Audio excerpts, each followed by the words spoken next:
अगर देश की सेवा करने का सपना है और एक बहुत ही प्रतिष्ठित संगठन का हिस्सा बनना चाहते हैं तो आज की ये जानकारी बिल्कुल आपके लिए है, क्योंकि आज हम इंटेलिजेंस ब्यूरो की एक नई भर्ती के बारे में सब कुछ जानने वाले हैं। तो चलिए देखते हैं कि आज हम क्या क्या जानने वाले हैं। सबसे पहले देखेंगे कि यह मौका क्या है, फिर पद की डिटेल्स, योग्यता क्या चाहिए, सिलेक्शन कैसे होगा और आखिर में सबसे जरूरी तारीखें क्या हैं। मौका कितना बड़ा है? पूरे भारत में 362 वैकेंसीज हैं। जी हाँ, इंटेलिजेंस ब्यूरो सरकारी नौकरी की तलाश कर रहे लोगों के लिए ये एक सुनहरा मौका लेकर आया है। इतने बड़े संगठन में एंट्री का ये एक शानदार चांस है। और देखिए, ये भर्ती सिर्फ कुछ शहरों तक ही सीमित नहीं है, बल्कि ये एक नेशन वाइड ड्राइव है। इसका मकसद है देश के कोने कोने से टैलेंटेड लोगों को मौका देना, और ये मौका सबके लिए बराबर है। देखिए, ये कोई भी आम सरकारी नौकरी नहीं है।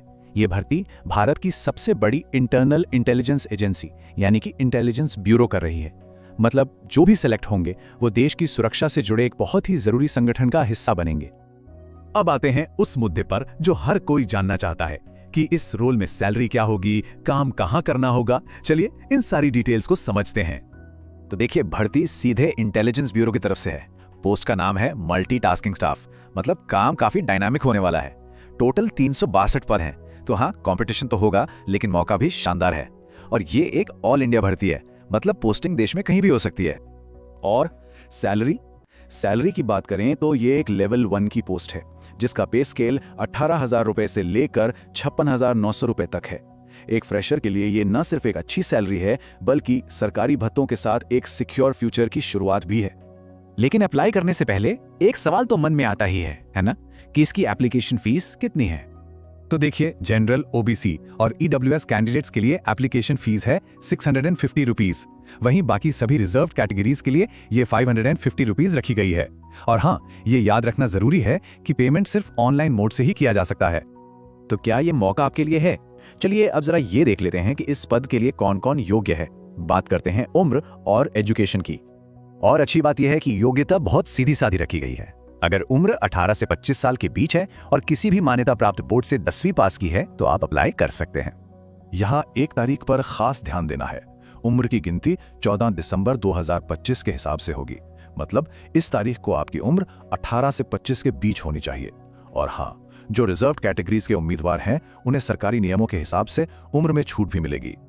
ठीक है, मान लीजिए कि आप योग्य हैं, तो फिर अगला सवाल, सिलेक्शन होगा कैसे? चलिए पूरी प्रक्रिया को आसान भाषा में समझते हैं।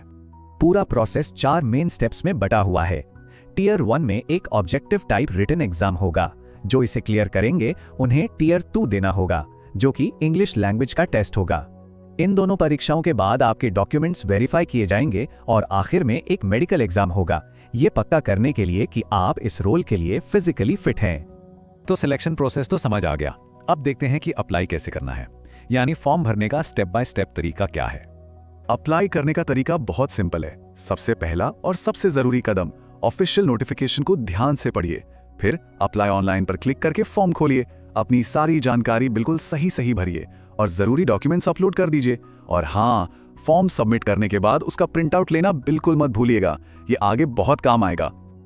और अब आते हैं सबसे जरूरी हिस्से पर, यानी वो तारीखें जिन्हें बिल्कुल भी नहीं भूलना है। अपने कैलेंडर में इन्हें अभी मार्क कर लीजिए। ध्यान दीजिए, एप्लीकेशन की खिड़की खुलेगी 22 नवंबर 2025 को और बंद हो जाएगी 14 दिसंबर 2025 को। मतलब बहुत ज्यादा समय नहीं है, इसलिए लास्ट मिनट की भागदौड़ से बचने के लिए बेहतर है कि शुरुआत में ही अप्लाई कर दें। किसी भी तरह की लेटेस्ट अपडेट, डिटेल नोटिफिकेशन और अप्लाई करने के लिए सिर्फ और सिर्फ गृह मंत्रालय की ऑफिशियल वेबसाइट mha.gov.in पर ही भरोसा करें। यह आपको किसी भी गलत जानकारी से बचाएगा। तो अब जब सारी जानकारी सामने है तो सवाल बस एक ही है, क्या देश की सेवा करने और एक इतनी बड़ी इंटेलिजेंस एजेंसी का हिस्सा बनने के लिए आप तैयार हैं? अगर जवाब हाँ है तो यह सुनहरा मौका शायद आपके लिए ही है।